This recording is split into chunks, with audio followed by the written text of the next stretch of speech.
officially down into pit lane here at this point. He's going to be out of heat number 1. That has got to be gutting. He was in such a good position there after he was able to make that pass. A little move to the inside from Wagnussen there in the 11 over Alexander. But he is still in 4th. He's not in a transfer spot. Looks like Nick is back on his horse, though. He is putting the pressure on Angel. Yeah, starting to look down to the inside there, taking a little bit of a narrower line. That's going to allow him to drift up off the corner, and he's got to check his momentum a little bit. But Rayberg did set the fastest lap of the race last time out, so we know that number 16's got speed. Not much tire saving in this sort of format with only 10 laps. It'll be saved for a little later on. Wagsness, who we're watching on board with, is the first one to be eliminated, remember, from that 4th position, unless he can make a spot up. He's trying to play catch-up on Duda in front of him. Here we see the onboard as we come to the white flag. It's do or die time. Yeah, they've got to go for it here at this point. I think for Ortega and Rayberg, they're going to be relatively happy as they come through 3 and 4. Ortega is going to win the first heat ever of the Misfit Touring Series as Rayberg finishes in 2nd. Duda will advance from 3rd. Everybody else is going to have to head into the last chance qualifier if they hope to make the feature race. And that is not a for sure thing, as we have more cars than can run in the feature at only 26. So there you see your top 3 and then all others from there on down, which takes us immediately to the next of the heats here today. And the grid on this one does see Bradley Stefane is starting on the pole with Easton Reidner in 2nd position. Cooper Goralski will start from P3. Keegan Busch will be in 4th. On row 3, Timmy Spatz will start in 5th. Ed Papineau will be in 6th position, as Joey Steenbergen will be P7. Then it's Kendall Becker and Ryan Walling in 8th and 9th for this one. Remember, only 2 heats, then we head off to that consolation race for today. And they are already eager to go. You can see them gridded up once again. What'd you take from that first one, DJ? Because I was surprised that we saw the car on the high side hang on as long as he did. Yeah, I was very surprised by that as well, Joe. And I think what we saw there was a little bit of heads up. That car on the outside kind of deliberately putting its tires off into the marbles and deliberately unsettling the car a little bit to get that rotation up on the high side. I think that helped out here a little bit, so you're going to have to be a little bit careful about that as this race goes along. That may work for the heat races. As things continue to play out, it may not continue to be a successful strategy. Outside of that opening run, couple of runs, though, that high side looking very, very dangerous. We saw what happened with Duda and going up into that high side, or with Leahy, rather, going up into that high side. And I think you're going to want to try to stick low as much as possible. I think so, too. Eventually, it started to bite them, and it bit hard when it did, unfortunately. So drivers on the 2nd pace lap. This is Reidner's perspective here.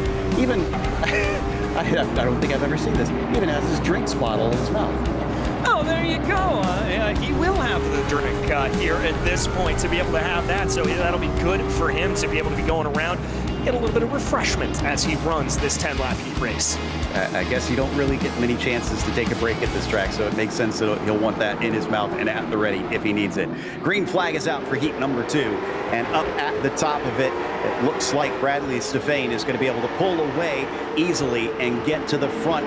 Could he chop down to the bottom, Reidner? Yes, he manages to get in there. Way up high off the corner there for Bradley Stefane, but he keeps it out of the wall. Cars certainly look like they are drifting a lot out of 2 and 4. Yeah, these tires clearly not up to temperature yet as they try to get themselves going around here. Behind them, Goralski trying to be able to hold on a little bit up on the high side as Keegan Busch tries to make a look as we ride on over. Timmy Spatz, big contact at the outside wall. That was the leader who just got loose and into the back of him. Reidner kind of shoves him out of the way unintentionally. He'll keep going in the lead now, but our pole sitter looks like he is down to 5th and out of the transfer positions. And that just goes to show you what can happen here in short track racing. Even the littlest mistake like that can absolutely throw you off. Stefane here now down in 5th, outside of those crucial transfer spots. Papineau now into 4th, and Goralski's the one that really gets to pick up the pieces. We got a battle for the lead, honestly. Reidner a little bit high as Busch tries to stick his nose underneath him. Does seem like even though the low line is the place to be, if you get pinched down there, DJ, look at how hard he's having to work. Yeah, he's really having to fight it there at that point. Busch took that little bit of a look down to the low side and prevented him from running the line he wanted to run. Now Busch is going to try to carry a little bit more momentum up around the high side. Not going to play out. Man, is Reidner fighting this. Having to do a lot of corrections on the wheel, and I wonder if that's helping Busch out, if he feels a lot quicker and smoother on the car right now. He's sticking right to the rear of that white machine. He goes up to the high side, but once again, the car gets a little bit loose. He chases it up the hill, catches it, and he's now got half the race to try and finish this. He's going to try and go around the outside. And he worked that line to perfection, just able to carry it out. Now he's going to drift up into the gray there. Both tires up into the marbles, it looks like from my screen, and he's going to have to check up his momentum, but goes for a little bit of a crossover. Down into 3 and 4 now. He's underneath them, but we've seen him have difficulty completing the pass. He gets loose and has to lift off the throttle. This is the battle for the transfer. This is obviously a little bit more important than that battle for the lead, as everybody does want the ego of taking the victory, but your night is going to be so much harder if you're outside the top 3, and I think Goralski knows it. Yeah, they certainly do. Goralski is absolutely putting up a fight here at this point, but he's only got 2 laps to try to pull it off, and now that Papineau is going to be in clear air there in front of him. He's going to be in good position. This battle in front between Busch and Reidner keep playing out as Busch, though, is up into the lead. Finally gets it done. 2 to go. They're coming to the white flag. Look at the steering wheel just sawing back and forth constantly. Looks underneath. Can he maybe take this one back? No, he's denied by the 27. Denied by the 27. That's going to check up his momentum. Now he should be looking at the rearview mirror to make sure Papineau's not going to make a move, but sends it in deep into 3 yet again. Out of the corner, Keegan Busch wins heat number 2 ahead of Easton Reidner, who will advance, and so will Ed Papineau, who finishes 3rd today. Goralski, who was in those transfer spots briefly, falls out, and everyone, him on down, will have to go to the last chance qualifier, unfortunately, which I believe we are going to be gritting up for in just a moment here. So this is to try and get into the feature race. Remember, this is going to be a 15-lap shootout. This one is Terry Wangsness will start from the pole, and Cooper Goralski starts in 2nd. Then it's Jacob Alexander starting P3, and Timmy Spatz in 4th, as Aaron Jensky will start P5. Outside of that row sees Kendall Becker in 6th. Kenneth Storkson starts from 7th, and Bradley Stefane starts 8th, Evan Leahy 9th, and Joey Steenbergen will be 10th. Then just a couple more cars, Jared Duda, Ryan Walling, and Kyle Adams, which, as I said before, I believe they are not taking part. So I think if I heard correctly, DJ, will all advance to the feature then? No, it's just going to be the top 8 here. And with Duda, Walling, and Adams not being listed in here, this is going to be a battle to get out of those final 2 positions. And Joe, the battle that I'm going to be keeping my eye on is 2 of the fastest qualifiers from our previous heat races, Evan Leahy and Bradley Stefane. Both of those drivers were very, very quick, but found themselves in trouble. They line up 8th and 9th. Right on that battle for the final transfer spot. There you see some of the marbles we've been discussing on the outside. Some of the drivers, though, trying to warm the tires up and getting out into them. They might want to watch out. That's one thing you should actually hear inside the car. One of the neat things about iRacing is that you can actually hear dirt and marbles and things actually kick up underneath the car. So you'll know when you've gone too high. Yeah, you certainly will here at this point. You'll hear that kind of almost as it were, as I use my best voice box there to be able to try to describe what that is. But certainly is here at this point. But for these drivers, I think this is where we're going to see some interesting play. If I'm Wagsness, if I'm Goralski at the front of the field, I'm not going to be fighting too hard here, Joe. If I'm Leahy and Steenbergen, look for them to charge. So the 11 starting on the pole. Can he make good on that and hold up to the front and stay out of trouble? Green flag is out for the last chance race, and the 11 doesn't get the best who starts around his outside. Looks like Goralski is going to try and do his best to take that away. Someone going way up into the marbles there in the back in the red and black number 20, and someone getting loose in the very, very back. That was Steenbergen, who had to catch the car. Up at the front, all looks relatively calm, which makes sense considering they know they are through safely. Yeah, they're going to be a little bit calmer here. That number 20 up on the high side, I think that's Kendall Becker there, just not looking fully comfortable here at this point as he rides on high. Take a look out the back right now. That's going to be the 18 of Evan Leahy. Remember, we talked about him. He's one that's got a little bit to prove here in this last chance qualifier. He and Steenbergen need to try and make up some positions. Right now, the man on the bubble is Kendall Becker, who drifts up a little bit high. He was the one I saw get loose early on, going way up into the marbles as we watch Wang's this, and we got a car up into the wall. Yeah, that's going to be Aaron Gangsky there in the 115. I think caught some of those marbles up on the high side. That's going to put him down into 10th, but the green flag stays in the air. We're going to stay clean. So he falls to the back. Now Steenbergen is the one that has to try and move forward, and in fact, he is going to have to go around a car as we get a caution flag, the first one of the night. Becker gets it turned back around, but things getting very frantic. He got some help from Leahy. Yeah, certainly did. Leahy, you can see there, just got a little bit loose coming off the corner. Now Leahy's going to send it in high here, gets into those marbles, tries to really cut down as much as possible, gets a good run off of turn 2 here at this point. Leahy wants to try to use that speed, comes down to the inside, and a little bit of how you doing there from behind going into the number 20. All right, so drivers are going to re-rack here, and we'll get a restart. Let's watch from on board Steenbergen, who I think is going to be able to mostly avoid it. Let's see. Sees it happening, checks up, and just about sneaks around it. Yeah, maybe a little bit of side-to-side contact there, but these cars are pretty robust here, Joe, so we're not going to have to worry about all that much. But, here, crucially, live stewarding coming into play as Evan Leahy has been given an end-of-line penalty, so he's going to have to start tail-end Charlie here on this restart.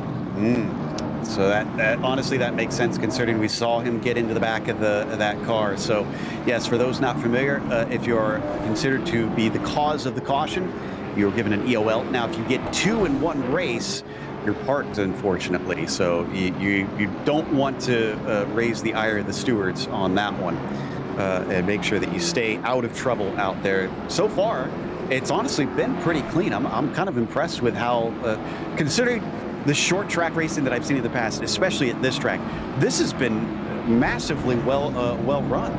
Yeah, it really has, Joe. I mean, we've seen some drivers get into troubles coming up on the high side, making contact with that outside retaining barrier, but for the most part, this has been clean racing. And let's be clear, I don't think that was a malicious move by Evan Leahy. I think he just carried a little bit too much speed into the corner, maybe didn't expect Kendall Becker to check up nearly as much as he did, and just an honest driving mistake there.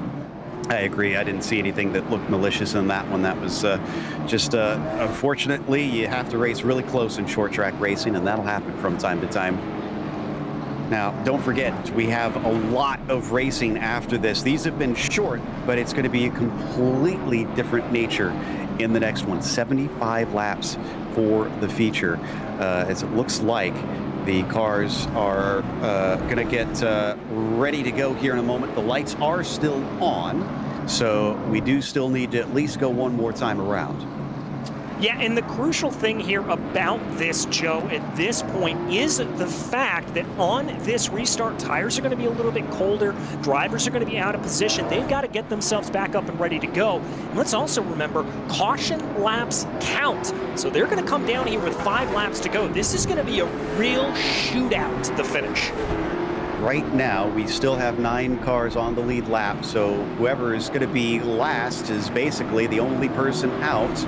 Evan Leahy, with his penalty, is the one that's going to have to try and climb out of that hole. Can he do it? We're on board with him here, starting from the bottom, and Wangsness is going to be leading them to the green. There it is. Green flag is out. Great run.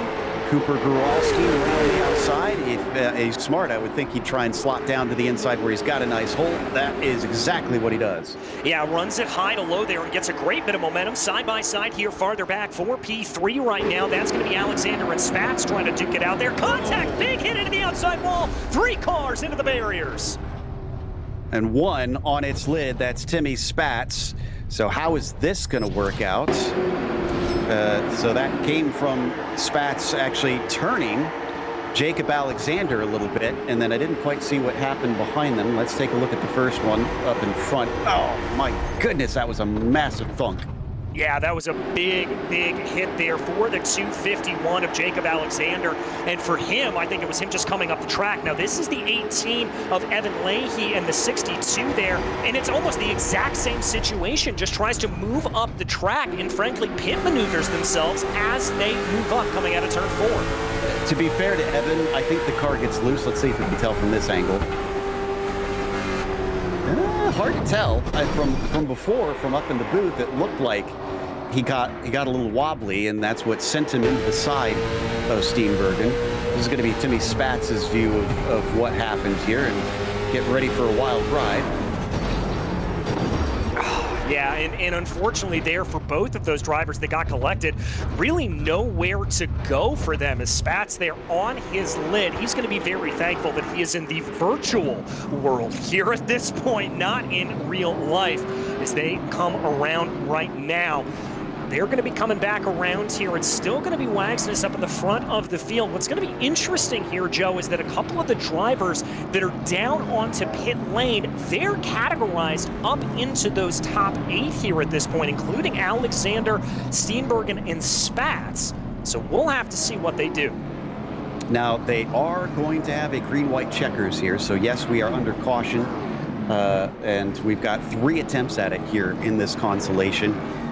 But it looks like the drivers that are probably still out there are more worried, I would assume, about just simply getting a decent finishing position. And the pressure is off, which could make it a little bit crazier, DJ, because now, I mean, at least you're guaranteed to get through. So do you just go for it, or do you just say, oh, well, let's just bring this home and finish it? Well, I mean, that's 2 sides of the same apple here, Joe. There's one side, I mean, that does agree with you in the fact that, yeah, I'll just bring it home, and I know I'm guaranteed to go in.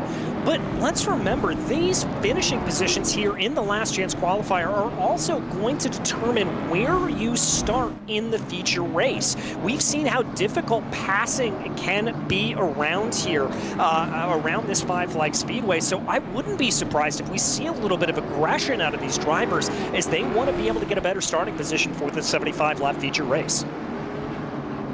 Indeed, and the cars are looking very loose today too, which is kind of shocking to me there. This consolation race has seen so many more drivers having to chase it towards the end, and I don't think the track is heated up that much, but it certainly looks like they've become quite the handful. So we hop on board with Aaron Genske, who is going to be going to try and get out and make up 2 laps in 2 laps, essentially. Everybody else has to reckon from. Don't think this is going to work out, so green flag is going to come out for Terry in the number 11. And all we need to do is get to that white flag, and we'll go straight to the finish. Well, and so far through turns 1 and 2, we look nice and clean. The only driver really working down on the inside is Kendall Becker there at this point, as now they start to fan out a little bit, coming around to the white flag, as the white flag will now wave. 1 lap to go here in the last chance qualifier. Race is official. Getting turned around, the 11 gets sent up into the wall and hit by the 20. Goralski is your new leader. An unbelievable change of events on the final lap of the race when the yellow cannot be thrown. Cooper will take the win in the consolations. To Fame is going to go through, and we're understanding that everybody out on track will make it down to Genske. Unfortunately, Alexander, who is in the pit lane, is done for the night prematurely. And I want to give some credit there to Genske for making the heads-up play. He recognized that Alexander was down in pit lane, and we talked about those 2 laps that he needed to make up. That wasn't on the field. That was just on Alexander. So for Genske, for him to just get on through, that meant he could get to the finish. And brilliant, brilliant heads-up there from Aaron. Well, our grid is now set for the feature, and the drivers are lining up. So it's John Gifford who is going to be on the pole for this. Jake Sylvia will start from 2nd position, as Michael Weisman will begin from P3. Kenny Troughton starts in 4th today, as Tyler Mueller will be P5 and Jaden Dahlberg in 6th. Then you've got Jeremiah Rachecki in the 7th position, flanked by Matthew Moniak. Grant Brown will start from 9th, and the top 10 are going to be rounded out by Keegan Smith. Moving back into 11th position will be the number 20 of Jevin Goralski, followed by Matt Urban in P12. Then it's Angel Ortega in 13th position, followed by Keegan Bush. Moving back down into row 8, it's Nick Ryberg and Easton Reidner. 2 R's making up that row. Jim Duda will line up 17th, and Ed Papanow to his outside will be P18. P19's Cooper Goralski. Bradley Stefane will be in P20. 21st goes to Kenneth Storkson, followed by Kendall Becker in 22nd. Terry Wangsness will be in 23rd, Joey Steenbergen in 24th, and Timmy Spatz 25th, with Genske being the last car actually starting from pit lane. It looks like. Not sure if this was a penalty from the stewards, because I don't see anything at this moment, but he is going to be well behind the field and actually at the risk of going a lap down early on. Yeah, will be at risk of a lap down. Not sure what's going on there with Genske exactly. Maybe just wants to avoid a little bit of the chaos at the beginning of the race here at this point. But everybody bringing their way around as we check out the virtual driver's wall. Love to see those cameras, and hope we can see a little bit more as this season goes along. Update on Leahy. Unfortunately took tires. You are not allowed to change tires at any of the races in this series. So as soon as he did that, he was DQ'd and is out for the night. So 26 cars and a green flag here at Five Flags Speedway as we take off for the first feature race in the Misfit Touring Series. Round the outside for the 88 of Jake Sylvia. A very good start for him. Could he take this away from Gifford? He's going to certainly try to. A little bit of scruffiness farther back in the field as Kenny Troughton got very loose coming off of turn 2. Contact farther back in the field. That's going to be, I couldn't tell who it was. Somebody turned around, but it looks like we're going to stay green. Never mind. There's a big pileup coming out of 4. See, Troughton turned around. The 20 is kind of into the side of him. And it does look like this started with the 25 of Kenny Troughton, who once again got a little help from behind. So once we pull up the replay, I think maybe it was Jaden Dahlberg in the 36. Yeah, I think it was too. There was a car that was spun around here. No, that was the 25 machine there of Kenny Troughton that originally caused that spin around, and then just a big domino effect as everybody tries to be able to get their way around, and unfortunately for a lot of them, unsuccessfully. And it's Dahlberg here in the white and yellow that gets into him. Yeah, you saw the tip around. Again, nothing malicious there, but what a domino effect with that being towards the front of the field. They're actually kind of lucky that more cars did not get involved in that. I saw a bunch sneak down to the bottom. Yeah, bunch being able to move their way down to the inside there. Just some opening lap jitters here is what I really attribute this to, Joe. As there you see lots of cars turning around. Looks like we're going to have a couple coming down pit lane, maybe having those virtual pit crews hammer away at the car, including Matthew Moniak and Nick Rayberg here at this point. See Steenbergen's perspective from the back. He had some time to react, but was he able to get out of the way? Look at all the smoke, and just gets into the back of the car in front, and thankfully didn't hit him too hard, so I think he's going to be able to get away with that. Yeah, not even any damage really on the nose as we take a look here on the replay. No surprise, Jaden Dahlberg was given an EOL for being the cause of that caution. Yeah, and that's going to send him back to the end of the farthest line here. That's what that EOL penalty does mean here at this point. Now, do remember that caution laps do count, so we're going to continue to tick those off here under yellow flag conditions, and that could raise things up here, raise the stakes a little bit for the rest of this field. So there we take a live look at everybody and just try to calm themselves down here at this point. We see that sip of water there coming in as well. Always good to be able to see that. But I think for these drivers, as they go back double file here at this point, it's really and truly all about just staying calm here on these opening laps. Becker still on pit road, unfortunately. So not sure he'll be able to take part in this restart. He's already a lap down as it is.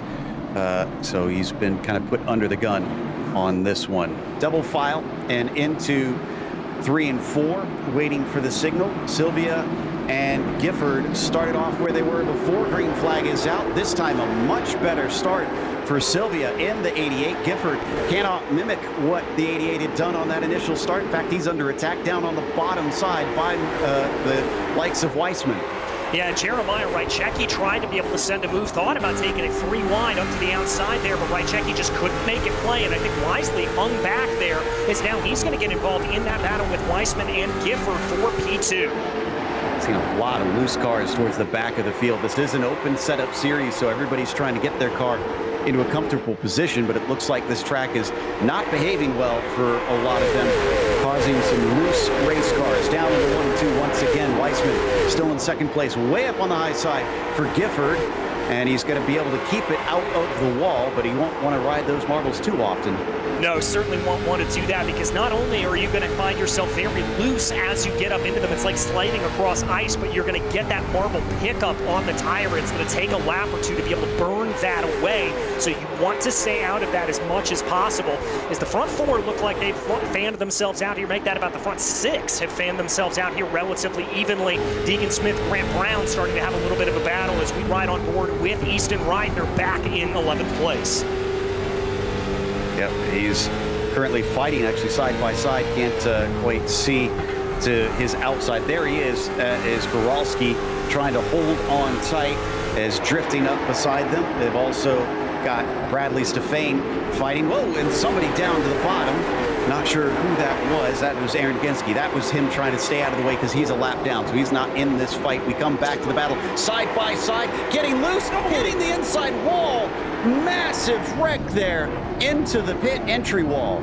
Yeah, that was Rayburn. Papineau collected in it as well. Looks like Stefane may have been gathered up into it as well. Big hit there, and that's one of the dangers of short track racing is that interior wall.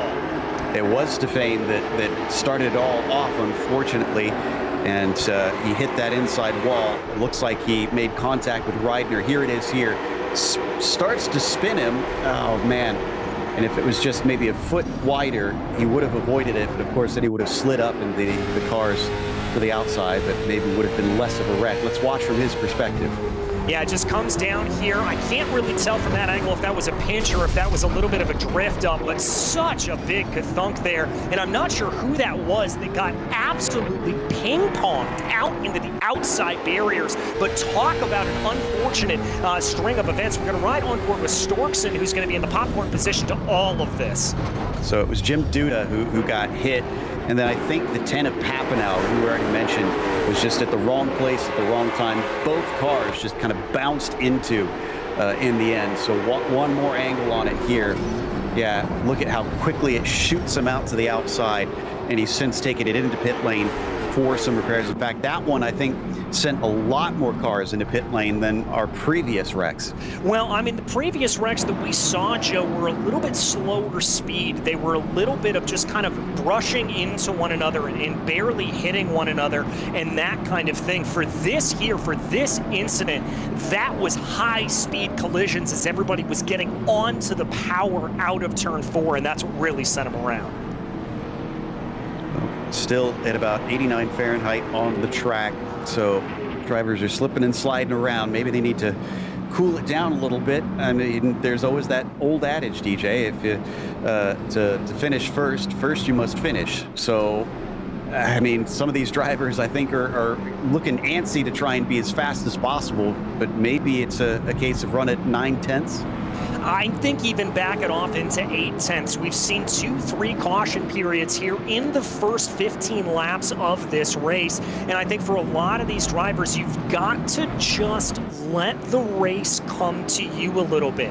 I wouldn't be surprised if a lot of these drivers have set these cars up, as you said earlier, open setups here, that this would be a little bit set up for a longer run. Maybe they'll feel a little bit more stable as the race goes along. And so I think here for the early sessions of the race, just let the car come to you, let the track rubber in a little bit more, because remember, even with the marble buildup, the more drivers that we send around the track, the more rubber is going to get built into that low line. It's going to make it grippier, it's going to make it faster, and it's going to be easier to run low.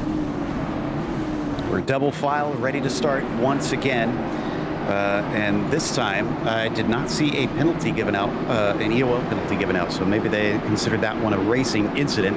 As the pace car peels in, the green flag is out for Sylvia, this time flanked by Weissman, who's not able to try and get the jump on him around the outside. He will get into second place quite easily as he finds an opening behind him. Tyler Muller is going to be able to get third as we got a battle for fourth between Rychecki and Smith. Yeah, they're going to be duking it out a little bit there. It looks like Rychecki's forced up the track ever so slightly. 46 of John Gifford, who we ride on board with, trying to take advantage right now down to the inside. Oh, they are getting devilishly close down to that inside wall and down to that retaining barrier on the inside as they are pushing the limits of these cars. We got another caution flag, and this one was down in turns 1 and 2. And actually, I think it involves the inside wall a little bit. This looks like Moniak in the 3 and Storkson in the 57. Let's take a look. All right, this is coming down into turn 1, and again, another one of those incidents there where we talked a little bit about not sure if somebody moved up or moved down on the circuit. Two drivers trying to vie for the same position. Also looked like we had another incident coming out of turn 4. Oh, that was a big hit. Oh, that is a shame. Maybe some drivers checking up for the yellow and didn't realize, didn't get the memo. So we'll see that sometimes, especially on a short track when everyone's so close together.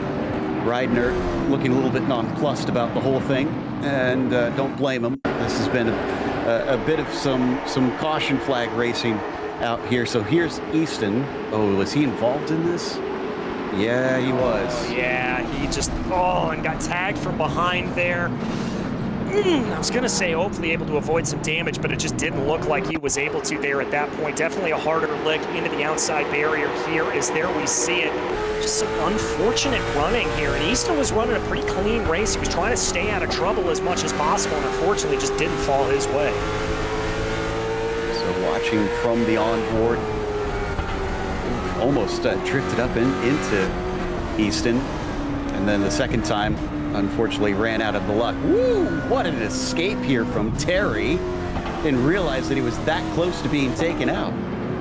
Yeah, I didn't either as well. That's just good situational awareness there for him, certainly recognizing what it was. As we also saw, kind of taking a look out of the corner of his screen, maybe watching the broadcast there a little bit for him. So good runs there for him all the way around that he was able to avoid it. Yeah, a little smile from him. So yeah, I think he saw what was going on there. Also, Easton Reidner in the number 7 was given the EOL for this one, so he has been considered at fault. Unfortunately, we've already lost Bradley Stefane is out of this race. He is a DNF, so he's done. Ed Papanow has been in his pit stall for quite some time, about 3.5 minutes, so not sure that we're going to see the 24. And also Keegan Bush and Jim Duda are sitting in there taking repairs. So there's a number of drivers who may have ended early, even though they made it to the feature. 50 laps to go on this one. Can't we get some green flag racing? Well, I think we certainly could be here at this point to try to be able to get themselves going. Yellows breed yellows. Yes, that is the adage, Joe, but I think at this point, drivers recognize they need to calm down here a little bit, and that's exactly the position they're going to put themselves in. And they're going to wave off the green flag here, which gives us some time for a quick little bit of housekeeping. Reidner was not given the EOL for being at fault for the caution. He was being given that for causing an accident after the yellow came out, which I can understand they don't take a very bright view on here in this series. So that's why he has been sent to the back. Yeah, and the reason why we delayed this start here was this, the field was a little bit spaced out, and race control wanted to see them bunched up a little bit more, make this a little bit more competitive. One of the last things you want to do is have a big spaced out start here to get everything back around. Get everyone a good opportunity to try and get a good restart here on this one. This is your best chance to try and make some positions. Sylvia knows it, so he's going to get on the loud pedal quickly. His green flag is out down to the inside. Tyler Moeller once again. Here he goes. He's very quick on these restarts, and he's going to deny Weissman that second place.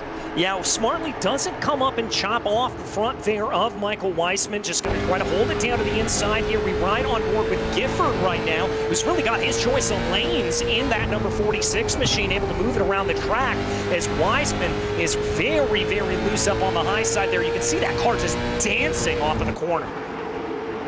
So we go single file now briefly once again. Thought I saw a car duck into pit lane there at the bottom side. Yeah, someone has decided to abandon this race, and that is Jim Duda, who is unable to continue after trying a brief moment of getting back out on the circuit. Watching from Urban, it is getting quite frantic towards the tail end of the field.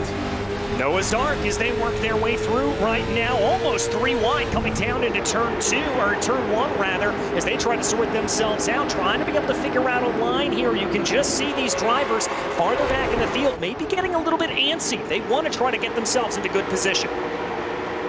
Coming off the corner down on the low side, Matt Urban still trying to make the pass on Kowalski, but nothing doing as we go up to Gifford now in 5th place. He is on the tail of Michael Wiseman, and that's the top 5. Starting to see a tiny bit of a breakaway from the rest of the field. Yeah, call it about 8-9 car lengths in between Gifford and Grant Brown here at this point, but I'd be wary if I were that top group and know the battling going on behind me. I'd want to stay in line. We check back here to Nick Rayburn trying to fight his way back through the field after being involved with that incident earlier. He's got an absolute slowdown in front of him there as Dahlberg and Goralski are 2 by 2. Still some good fighting here towards the back of the field. Dahlberg on the bottom side, recovering from his earlier penalty. Goralski now has to watch out because Rayburn is right underneath him as we hop on board with Goralski, who is currently sitting in 9th. Yeah, that's a good run here for Goralski to be able to get his way up. We've got a little bit more reports coming from race control. Aaron Genske disqualified for taking tires. Again, that is banned here in this Misfit series. Yep, they try to do it like a real short track where you're not out there taking tires. Drivers have to try and run from start to finish on the same rubber. Things getting a little bit tense here in the top 5. Yes, they pulled away from those behind, but guys like Gifford want to try and make some inroads. Yeah, right. Checky got a little bit loose there behind them. That's going to grow that gap between Grant Brown and John Gifford, I think, a little bit as we ride on board right now with Terry Wagsness in. He is back down in 11th place, trying to get his way up forward. He's going to be hoping for another yellow to come out here. Looks like he's got a little bit of a spectator watching over his shoulder. I was just going to say, just to put the extra pressure on, he's got someone watching from behind. Not sure who that is, but certainly, whoa, my goodness, look at the corrections going on as he's trying to keep the car from slipping out from underneath him. Again, these cars just look like they do not want to give grip today. No, they are absolutely dancing here, Joe, and that really shows you just how difficult it is for these drivers to try to keep everything up underneath them. We do have a little bit of interesting formation coming up in front, though, as Joey Steenbergen is a lapped car. He's sticking up to the high side, giving these leaders some space, but we are going to have to deal with lap traffic if we continue to stay green. They're going to stay to the outside. Joey's going to keep them from getting into an accident with him. Great job there from the 62. All top 5 have now gone through. So that answers that question on if that'll affect this top battle. 36 laps to go now, and it is still Sylvia leading the way. John Gifford, the last car in this leading pack right now, maybe holding back a little bit, trying to save his tires. It's up ahead of him, Tyler Muller. Maybe a little bit of contact there with the outside barrier. He's pushing the limits. Can do that sometimes, can't do it too often as they come off and just scrape the wall once again off of turn 2, using it to keep himself keep himself flying as fast as he can off the corners. And he and Wiseman are getting very close to contact. In fact, Wiseman gets turned around. Oh, and that's going to send him spinning. He's going to be down to the inside. Let's see if the rest of the field is able to clear him here at this point. Caution has been thrown. I wondered, it took a while for it to come out, but it looks like actually that was a manual caution from the stewards. So iRacing thought that was far enough outside the racing line, and poor Michael Wiseman is probably very happy that they had thrown the manual caution on this one, because that certainly would have put him multiple laps, or at least one lap down. Started to get loose, so I think we had a wreck already happen, and poor Gifford was kind of in the wrong place. Yeah, and what happens there with that is that maybe a little bit of a result of getting on the power just a hair too early, maybe turning the car in a little bit. No, Joe, you know exactly what it was? I saw there coming up behind that car in front of him of Tyler Muller is he went into the corner and had to check up his momentum. I think he had to try to dab the brakes a little bit, and that just over-rotated the car right about there. You can see it start to go, and Gifford unfortunately tried to move up to the high side, tried to be able to give him space, and then just no space to go, unfortunately. Yeah, and that just is kind of the nature of the beast in these races, where sometimes you run out of that space very quickly, as we're trying to get the cars back up here in a line once again. There we see the spectator for Wangsness. We're not sure if that's a sibling or not, but looks like they're at least playing as an extra spotter for them, kind of giving watch for this race. I know I would not like someone looking over my shoulders. I'd want to be able to focus what I was doing without having an extra audience member, but he seems to be dealing with it just fine. So we've lost Stefan, Busch, and Genski and Duda so far from this race. Papineau's back out on the track, but he's 22 laps down from the leader. Becker is back out. He is 13 laps down from the leader. We have 17 cars on the lead lap. Yeah, and I think here for a lot of these drivers that find themselves a lap down, trying to be able to pull themselves back up forward, this is just an attempt to frankly hope that there's a little bit of carnage in front of them. Hope that they've been able to gain some valuable points here in the championship. We saw that schedule earlier, Joe. This is a long championship to go through here. And so any points that you are able to gather, that's going to be valuable. And even a single position gain is going to help you. I'm very impressed with Jake so far. Jake Sylvia has been leading this race. He didn't start on the pole. In fact, Jake started from outside the front row. So he did have good track position, but he's been basically holding it down ever since he was able to make the pass and run away with it. Deegan Smith next to him, up from 10th at the start, 8 positions gained. He's definitely a threat to those because it looks like he's got speed and he's been able to stay clean, which has been a difficult proposition in this race. Green flag is out, and off goes the 88 once again. Muller versus Smith on the outside. Deegan going to try and hang tight, but he does not have a nose ahead. This is going to be tough for him to come back from this. Yeah, I think it is as well. I thought he was going to maybe dive down to the inside there in that number 15 to be able to see if he can do that. Here they go, leading their way around. They're going to say all clumped up here at this point. That's the 45 running up a little bit high. I think that's John Gifford trying to be able to hold as close as he can. As here's Angel Ortega. Remember, one of the good runners here from the heat sessions, moving his way up through the field. He finds himself up 7 into a top 6. And Deegan Smith was banging doors with Muller before. Both managed to get away with it, but they were all sorts of loose. Second goes to the 15. The 13 now under threat from Grant Brown. Yeah, Brown looking to the inside. And remember, we speculated there that Grant may have been holding back, saving his tires a little bit. We'll have to see if that's the case here. Dips his tires down very, very low, almost past that white infield barrier, just trying to get some good rotation. Gifford on the high side, still fighting with Ortega. Ortega gets loose underneath him. He's going to gather it back up, but he falls back to 6th. And Terry is certainly fighting hard as he is, we watch his onboard looking forward. He is currently in 10th position, up 13 from where he started. Big wiggle there from Nick Rayberg up in front of him. That's going to allow the opportunity for Wagsness to be able to move up into the inside. And I think, actually, Nick may have made contact with the outside barrier. That's going to make that move all the easier.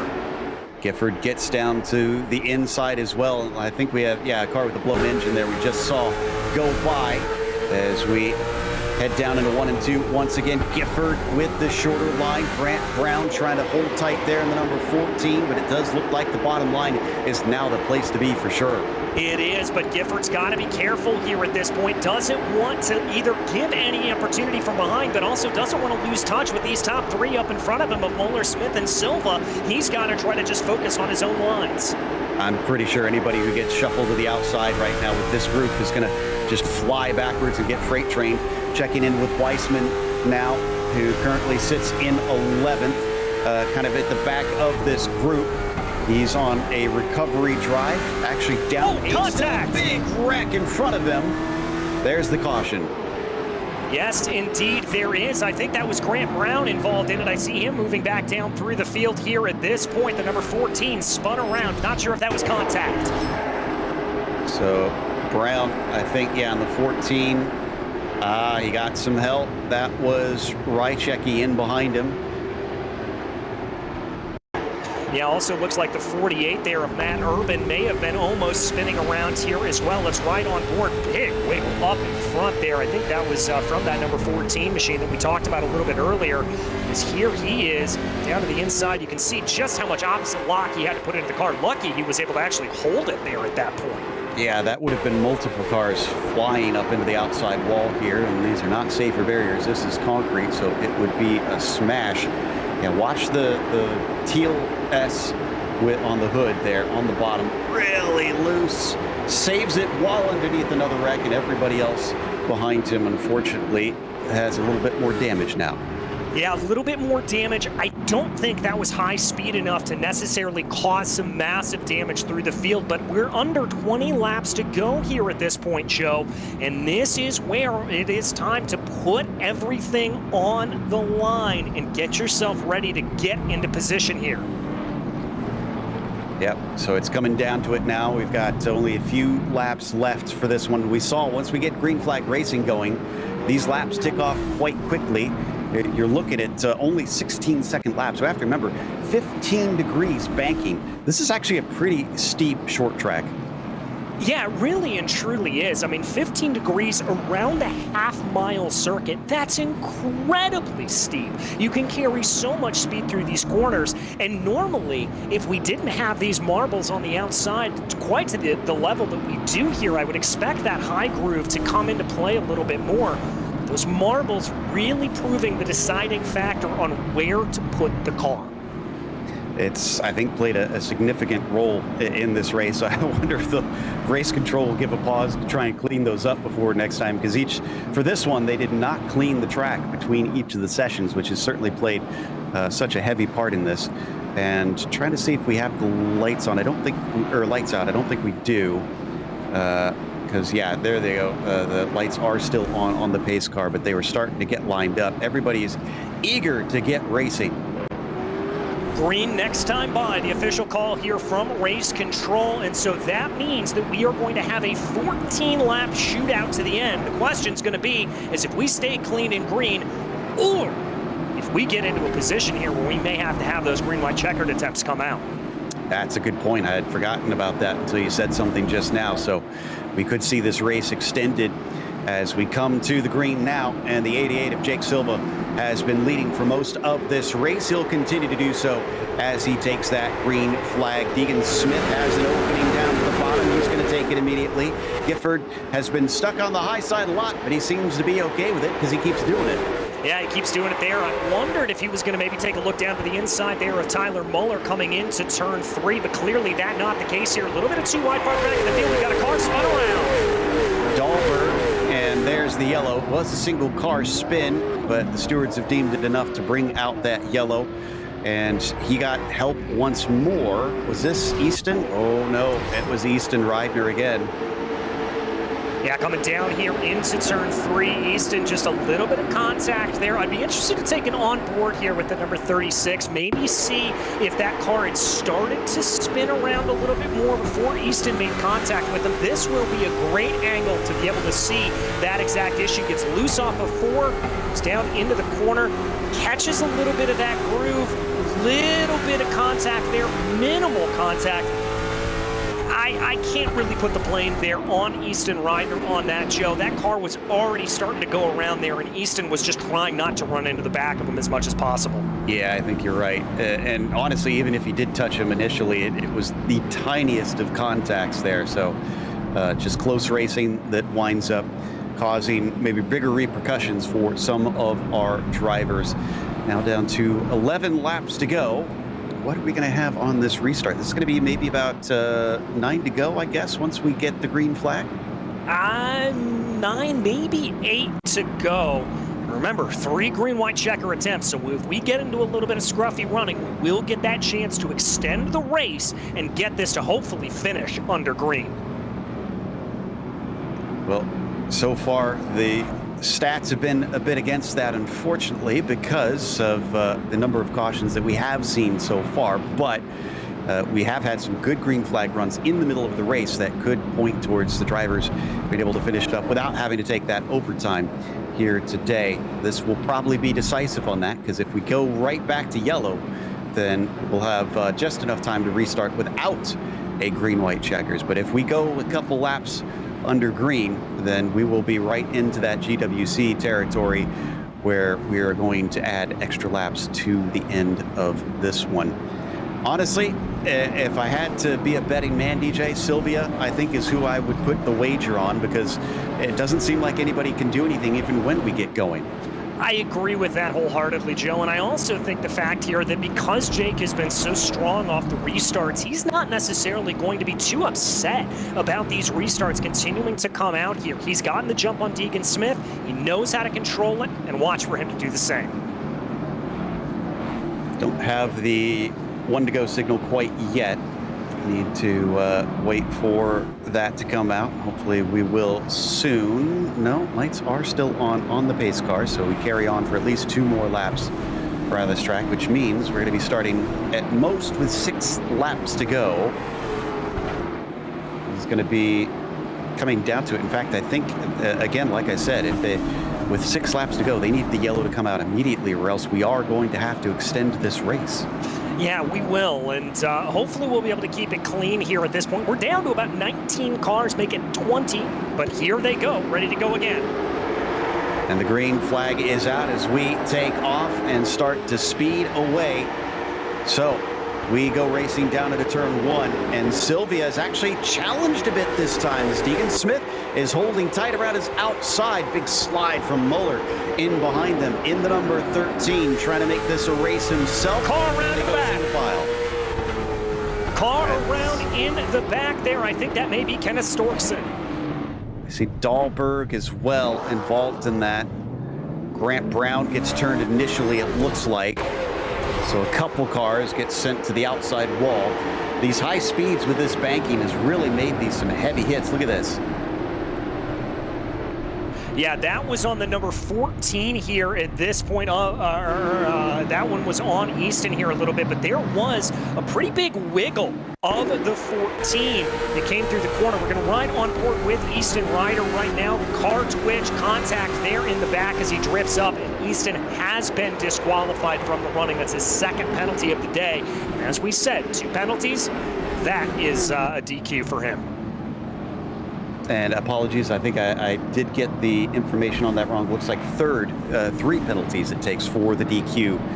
So he was deemed at fault for the 3rd time tonight. And that is it for Easton, who is going to be our latest did not finish for the race. And now we are waiting for just 2 drivers left here of our cameras that have hooked up, because we've lost our other ones, unfortunately, early in this race. You can see a shake of the head for one of them. That's Kenny, actually, Troughton, who seems like maybe he's getting a little bit frustrated with some of the cautions here. He currently sits in 12th. I think he'd like to get this one rolling. Yeah, I think he would as well. And Joe, it's such a frustrating thing when you are a short track racer, when you are a dirt racer like this, when you're in these kind of positions. You just want to get the race going, especially here. Look at that damage, though, on the left-hand side of the number 25. It doesn't have to look pretty. You just have to be in the winner's circle. I don't think it's likely he'll be able to do that, but he is still on the lead lap, so theoretically he's got a shot if it gets chaotic again here at the end. And at 3 to go, if the lights don't go out, then we are going into overtime here. And lights are not out. And we are getting the official confirmation from race control that this race will be extended into overtime. A green-white checker attempt will be had.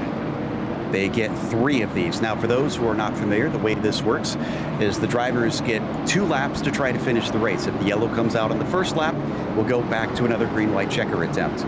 Obviously, this will happen 3 times. If we get a yellow on the 3rd time, then the drivers will finish under caution, and that is it. But if we get a yellow after that 1 lap is over and the white flag has come out, then that basically means it is a dash to the finish. The race is official, and a yellow cannot be thrown. So keep your wits about you if we get to the end here, because then it's basically every man for himself. Yeah, certainly will be here, and I'm going to put the impetus here once again on Jake Silva. We've seen that 88 get great restarts, but Deegan Smith was scrappy last time around. Let's see how it plays out. All right, there goes the pace car. Control given over as the green flag is out for Sylvia, and he's on his way down into turn 1. Not quite as clear as we've seen last time. In fact, Deegan has some threat from Muller underneath him. In fact, he's going to get into him and slap the outside wall. He gets spun around. That's surely going to be a caution. No, we stay green. They carry on. They take the white flag. And we're going to finish this race. That is gutting for those involved in that wreck. Sylvia and Smith chasing to the end as Smith looks up around the outside. Deegan wants to try and take this one away right at the very end. He's going to have to do it the hard way around, but he doesn't have the grip. And this one's going to go to Sylvia for the first race of the Touring Series. Absolutely incredible drive here from Jake Sylvia. Really controlled running off of the restarts there. Deegan Smith setting the fastest lap of the race on the last time of asking. A fantastic run, though, for Sylvia to take the victory. And credit to Smith, who tried hard to try and get that win. And he did a very good job running it down the line. There was about 0.06 of a second. As we get a burnout here, because it's time for Misfits Productions' winning moment. If you love short track content, then make sure you subscribe to their YouTube channel here on Misfit Productions. Congratulations here to our winner. I think we might have a replay on that restart. Checking to see if we're going to be going to that. Here we are. Talk us through this, DJ. Well, you see the 15 there just try to send it around the outside, and then the slip there as the 78 tries to push as hard as possible, tries to be able to get that run coming up to the inside. The car just screaming, the tires out, and that's what happened there to him. Now as Deegan Smith tries to make this work, it's a good run there. Great heads up from Sylvia to try to slow his momentum down a little bit on that inside, and then chucks it around the outside here. Does Smith contact there that sends him to the outside barriers, and that really cost him any chance of being able to take this victory. But man, it was a white knuckle finish between the two of them. We are going to take a quick break, but we're not done with the show. The Misfit Touring Series has the unofficial results as well as driver interviews coming your way.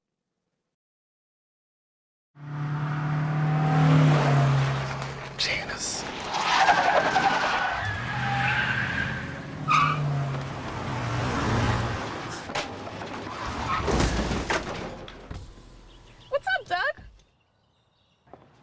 Cheryl. What got into you? At Sunoco, we know how to fuel peak performance. We've been doing it for American racing for over 50 years. Fuel your best. Racing isn't easy, but experiencing it is. iRacing puts you in the driver's seat with the industry's leading sim racing game. Drive on laser scan replicas of the greatest racing circuits from around the world. Go head-to-head against other drivers chosen by skill-based matchmaking to ensure competitive racing at every level. Compete across all your favorite series. In officially licensed cars, engineered to deliver the most accurate driving experience possible.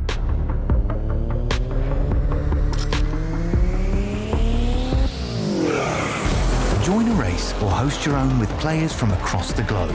Race against the computer or in a league with friends. Feel the thrill behind the wheel. Visit iRacing.com.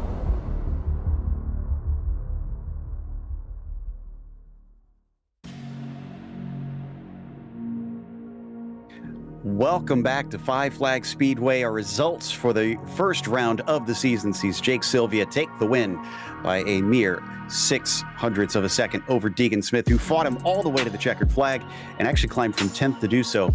But at the last step on the podium, Nick Rayberg went from 15th to 3rd. It may have not have been as flashy as what we saw with those top two, but that deserves a pat on the back. Michael Wiseman will finish 4th today, and then it was Matt Urban who finished in 5th. Matthew Moniak was P6. Kenny Troughton, who we saw get a little frustrated towards the end, climbed his way up to 7th in the end. Jaden Dahlberg, P8. Our pole sitter, Gifford, unfortunately had to settle for 9th as Muller was 10th today. Cooper Goralski came home in 11th, followed by Angel Ortega, who only moved up 1 position on the day, unfortunately, after what looked like a very promising run for him.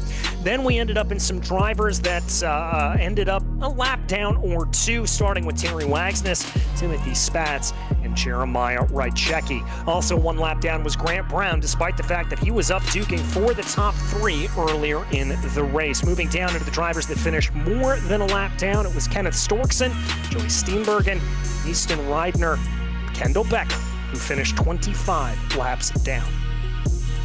It was Jevin Goralski, who was in that 20th position with Duda in 21st, and Papineau 22nd, Bush, Stefan, Reidner, Genski, and Alexander, unfortunately.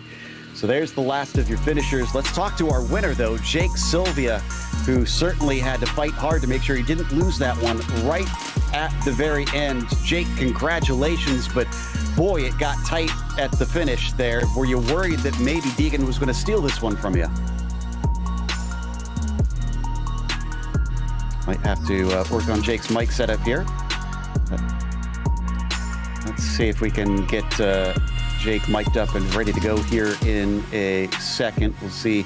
Sometimes, of course, with the new series, we have a few gremlins we're still working out up here in our custom-made booth, so we'll try and get that sorted in just a moment. But obviously, Jake Sylvia leading most of the laps, starting it from the front row of this field and looking pretty dominant for most of it. Kind of surprised me that there was such a challenge from Deegan right at the very end.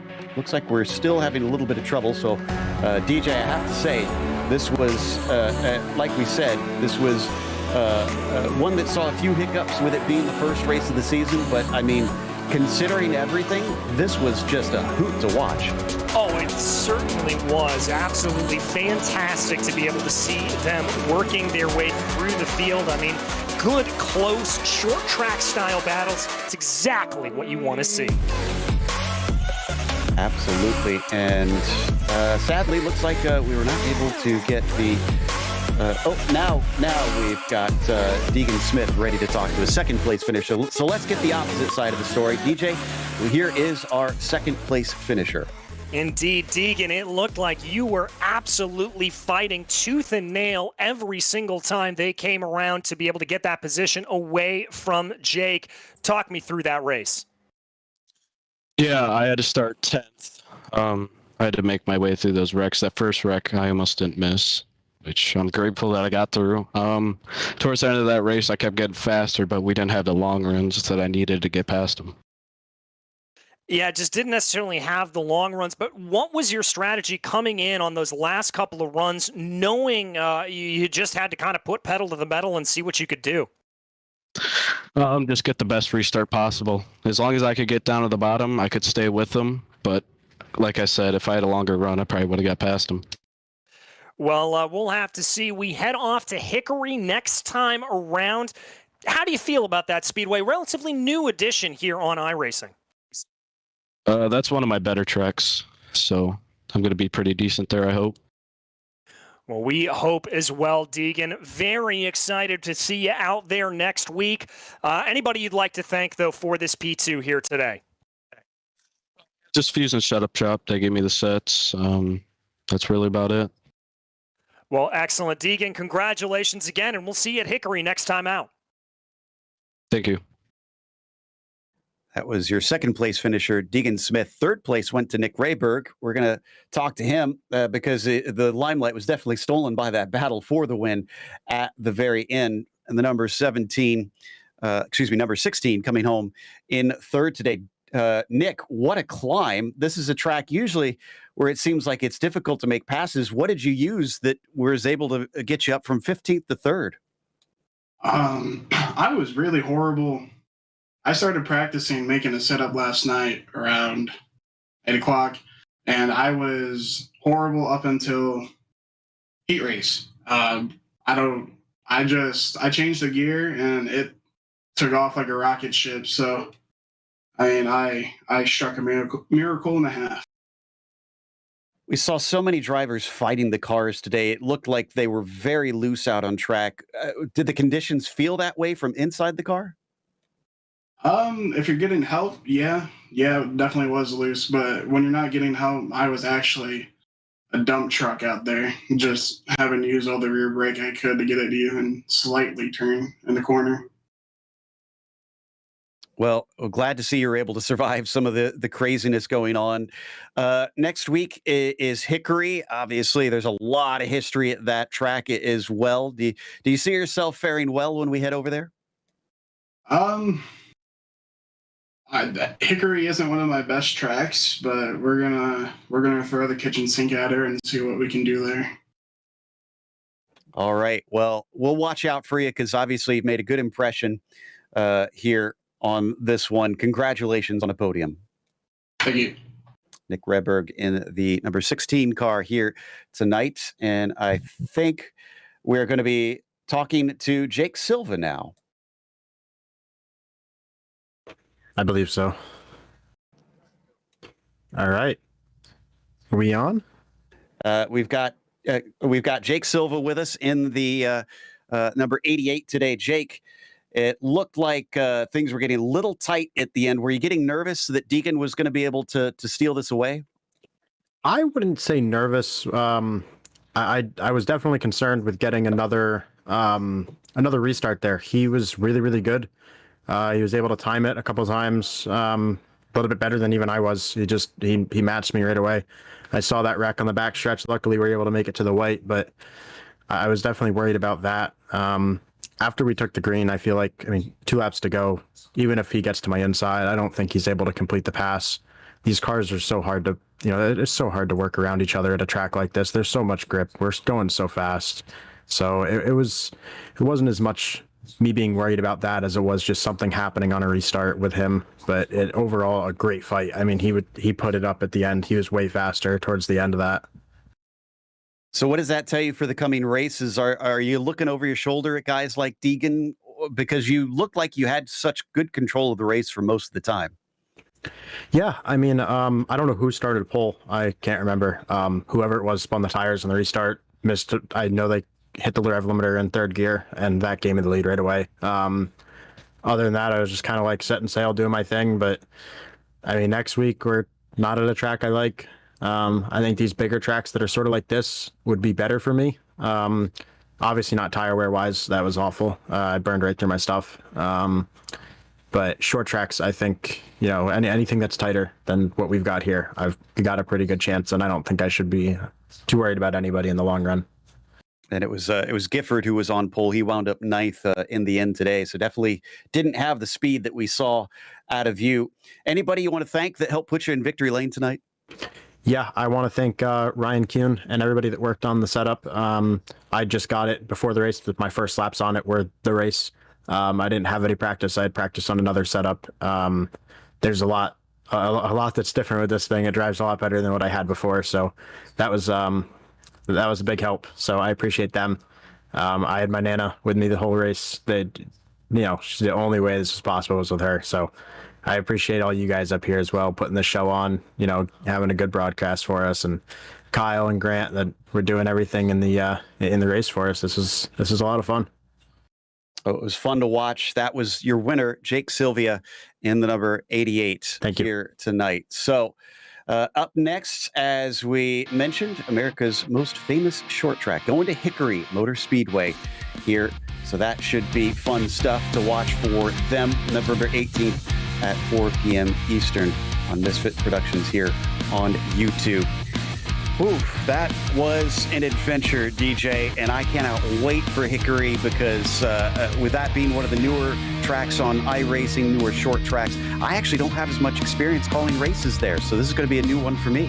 Yeah, same here, Joe, but rest assured, it's going to be very, very interesting. It's going to be bumpy. It's going to be a little bit tricky, I think, to get these cars to rotate through the corners. Not nearly as much banking here at Five Flags, but it's going to be a different tool set that these drivers are going to have to use, and it's going to be fascinating to see who's going to be able to get themselves up into the lead. Well, we'll see who can do it when we join you next time, but we're going to sign out for today. So again, thank you for joining us here on Misfit Productions. I'm Joe P. That's DJ Clark, along with Ryan Bauer and, of course, Dougie Beard helping us on the cameras. Until next time, race clean, race hard. We'll see you on the track.